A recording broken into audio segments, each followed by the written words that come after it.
Hello guys, দেখেন এখন আমি আলু ছিলিয়ে নেব। দেখেন কিভাবে ছিলিয়ে নিই। দেখেন এই যে আমি আলু ছিলিয়ে নিচ্ছি।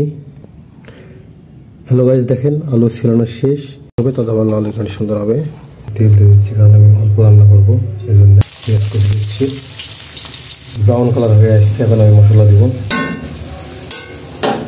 দেখেন এখন আমি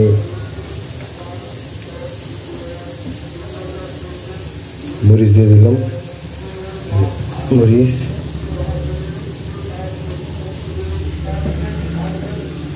রসুন দিয়ে দিলাম,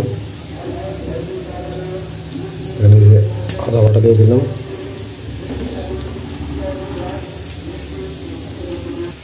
এখন মরিচ দিয়ে দেবো, মরিচ হলুদ দিয়ে দিলাম, গোটা মরিচ দিয়ে দিলাম, পেস্ট করে দিলাম। এখানে চিরকে নিচ্ছে ভালো করে আমরা দেখেন এখন আমি মাছ দিয়ে দিচ্ছি।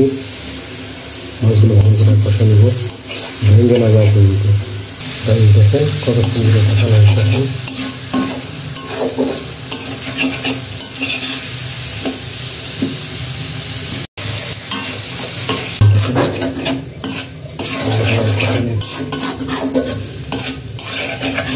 এখন একটু ঝোল দিয়েছি, দেখেন গাইস কেমন হয়েছে। হ্যালো গাইস, দেখেন আলু ভাটা হয়ে গেছে। এখন নামিয়ে রাখবো। ধন্যবাদ। ভালো লাগলে শেয়ার, লাইক করে শেয়ার করবেন।